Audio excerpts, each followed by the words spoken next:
各位觀眾朋友，大家好，歡迎收睇熱辣新聞。如果你哋中意我哋嘅內容，記得俾個 like 同埋撳下個鐘仔訂閱我哋嘅頻道。今日係2026年5月4號星期一，我哋啱啱講咗一年一度嘅樂壇盛事 Chill Club 推介榜年度推介頒獎禮。依家又睇下另一件有關娛樂圈嘅盛事，就係英皇娛樂為咗慶祝成立25週年，不惜動員晒成個集團嘅力量，不惜工本喺啟德主場館舉行嗰個名為25+ 英皇群星演唱會嘅盛大派對。但係喺呢場華麗盛宴嘅背後，我哋最關心嘅其中一位主角張敬軒，竟然喺首場演出之後，身體響起咗非常嚴重嘅警號，最終確診咗一個大家比較少聽到嘅病症，要即刻取消晒所有後續演出。呢件事由原本好期待嘅娛樂圈大事，急轉直下，變成咗一件令人擔心嘅健康警報。所以今日呢一節，我哋會好詳細咁同大家一齊回顧呢場號稱總製作費超過9位數字，兼且被高層形容就算蝕本都要做嘅超級家族 show，到底有幾咁誇張同感人，然後再深入探討軒仔突如其來嘅病情，同埋呢單新聞引發出嚟嘅種種後續討論。大家要知道，呢場25+ 英皇群星演唱會絕對唔係普通嘅拼盤 show 咁簡單。英皇娛樂成立咗1/4個世紀，呢25年嚟可以話係陪伴住我哋好多人成長。佢哋旗下嘅歌手，無論係天王天后定係影帝影后，加加埋埋，簡直就係佔據咗香港流行文化嘅半壁江山。為咗隆重其事，成個演唱會嘅總投資超過咗1億港元，亦即係霍汶希好豪氣咁講嘅超過9位數字。呢1億唔係淨係用嚟打造啲機關或者噴客煙花，霍汶希強調製作費主要係使咗喺個場地嗰個極盡複雜嘅舞台機關、超高水準嘅美術設計，同埋一定要震撼人心嘅音響製作上面。佢仲好坦白咁同傳媒講，今次呢個 show 絕對唔係為咗賺錢，因為25週年實在係太有紀念價值，所以就算係蝕住做都要去馬。呢一種蝕住做嘅底氣，除咗係對公司品牌嘅自信之外，原來仲有一個非常關鍵嘅原因，就係英皇呢個大家庭展現出嚟嗰種好強大嘅團結力量。霍汶希透露，今次差唔多所有參演嘅歌手，無論你係咩級數咩輩分，基本上全部都係義務演出，完全冇收歌酬。公司淨係可以保證到佢哋有個飯盒食下，有啲車馬費咁樣咋。英皇呢班歌手為咗慶祝公司生日，竟然可以全部唔計較金錢，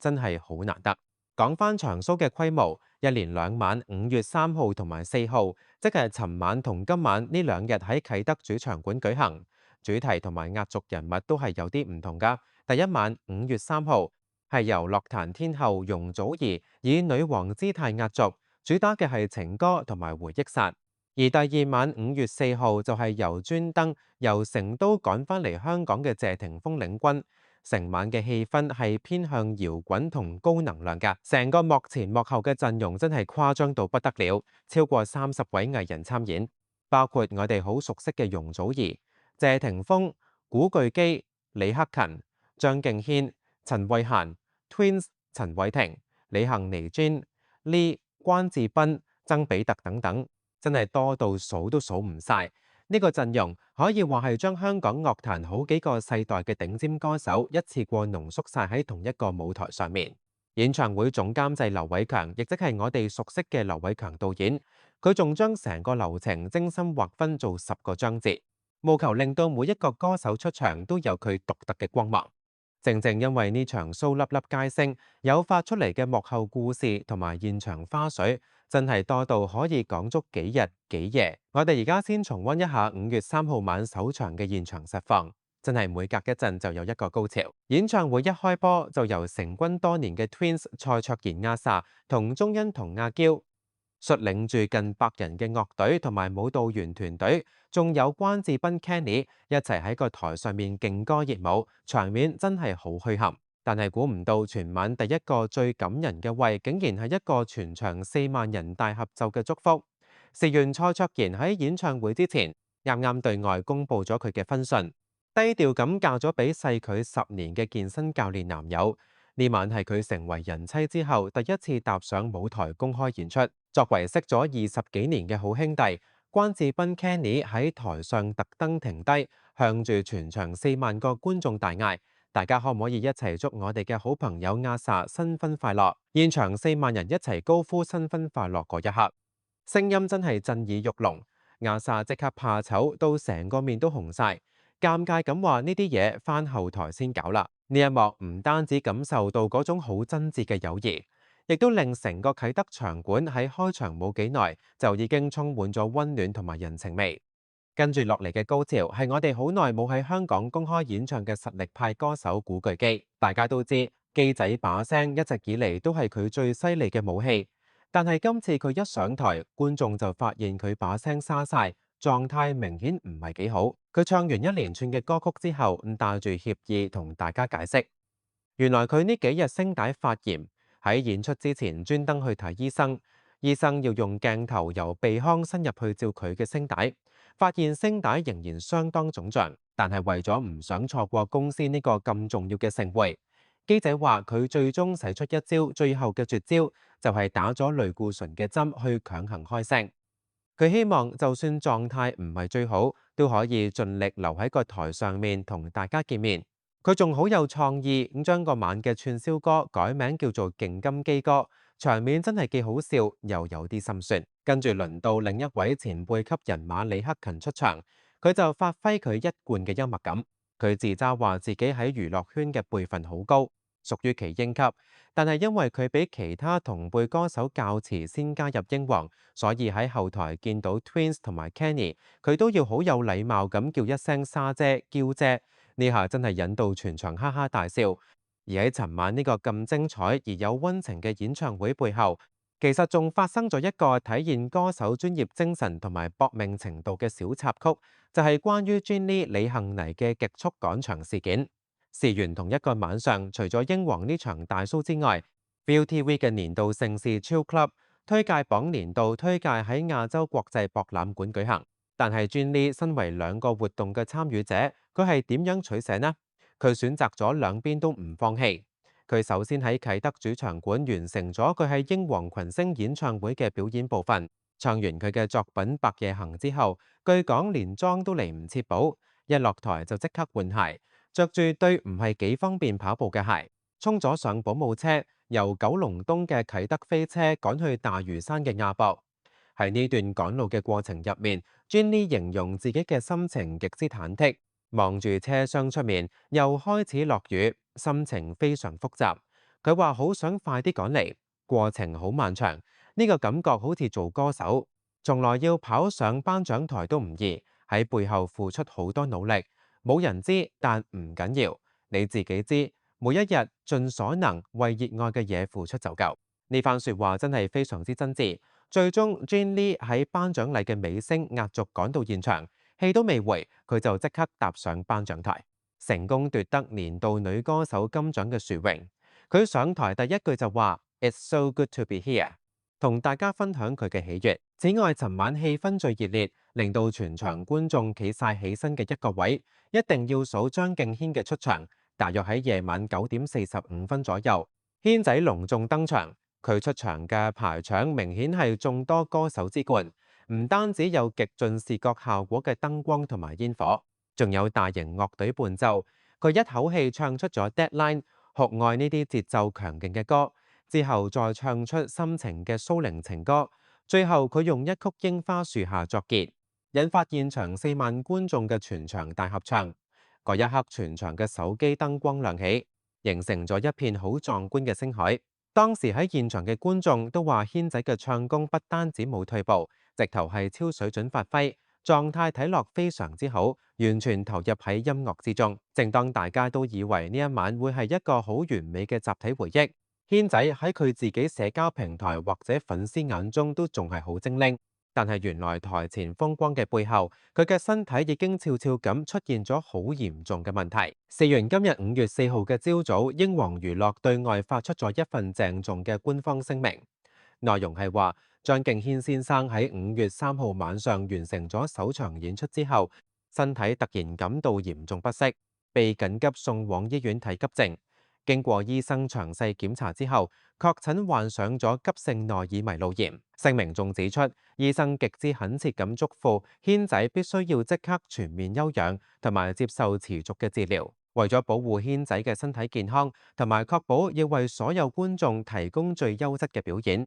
經過商議之後，英皇娛樂最終決定取消今晚張敬軒嘅所有演出環節。主辦單位亦都話對呢個決定深表遺憾，並向所有非常期盼軒仔壓軸演出嘅樂迷致以最誠懇嘅歉意。由於好多粉絲尋晚仲喺個台下面嗌到聲都沙晒，諗住第二晚再見，冇諗過幾個鐘頭之後，軒仔竟然入咗醫院。大家最擔心嘅究竟乜嘢係急性內耳迷路炎？呢個病聽落去好陌生，點解會搞到要即刻取消演出咁大件事？我哋嘗試用最簡單嘅方法去理解呢個病症。我哋每一個人嘅內耳，除咗負責聽覺之外，裡面仲有一個結構好複雜，好似迷宮咁樣嘅部分。醫學上就叫佢做迷路。呢個迷路係我哋人體最關鍵嘅平衡感應器。你可以當佢係一個好精密嘅陀螺儀，負責話俾個大腦聽我哋而家係企喺度，行緊路定係喺度轉緊圈。而急性內耳迷路炎就係呢個負責平衡嘅迷路系統突然因為病毒或者細菌感染而發炎。當佢發炎嘅時候，裡面會充血水腫，就會開始亂咁向大腦發放錯誤嘅信號。明明你係好平靜咁企喺度，大腦都會誤判你係喺一個好劇烈嘅旋風入面係咁轉。因此，患者會突然之間經歷極之嚴重，好似天旋地轉咁樣嘅頭暈。呢種暈同平時有啲唔舒服嘅暈完全唔同，係會暈到企都企唔穩，一張開眼就想嘔，同時仲會伴隨住耳鳴、聽力下降、平衡失調，甚至係眼球會不由自主咁好快咁震動。大家可以想象一下，一個歌手喺呢個情況之下，莫講話要企喺個台上面又唱又跳，基本上你叫佢由病床行去廁所，可能都要人扶住，係完全冇可能進行任何表演嘅。醫生通常會處方一啲止暈藥、止吐藥，最緊要嘅就係一定要臥床休息，等佢自己嘅免疫系統去打低啲病毒。最嚴重嗰個頭暈會喺幾日之內慢慢減退，但係要完全康復，往往需要幾個星期嘅時間。咁點解軒仔會突然之間病得咁嚴重？除咗可能係咁啱唔好彩感染咗一啲例如流感病毒，引發咗呢個罕見嘅併發症之外，其實壓力都係一個好重要嘅誘因。呢一點就要講返軒仔喺開演唱會之前，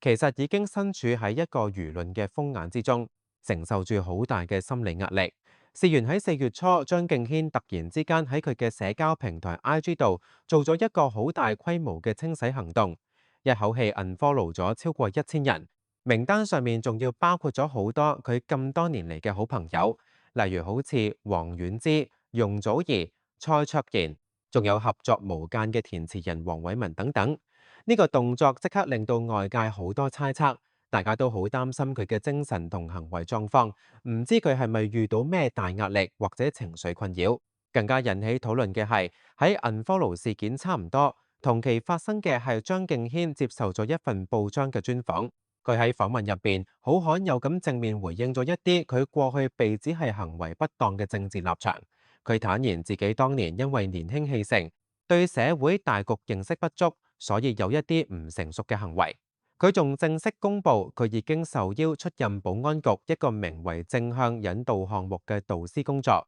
呢個任命一出，即時喺網上世界引起咗好廣泛嘅爭議。有啲人支持佢，但都有大批內地網民湧到去保安局局長鄧炳強嘅社交媒體上面留言，質疑點解要揾一個曾經有政治爭議嘅藝人嚟做導師。可以想像得到，軒仔一方面要準備呢場咁大型嘅演唱會，另一方面又要應對網上呢啲鋪天蓋地嘅批評同埋質疑。再加上佢呢排為咗檔期問題頻撲，原本佢係有海外私人演出撞咗期。係經過公司同客戶多番體諒同協調之下，佢先可以改到期，成功留喺香港參演晒3號同4號2場嘅家族盛事㗎。呢種長期高度緊張、精神繃緊嘅狀態，好容易就會令到人體嘅免疫力急劇下降，最終就俾病毒有機可乘，引發咗呢一場咁嚴重嘅內耳感染。正因為有呢個咁突然嘅變故，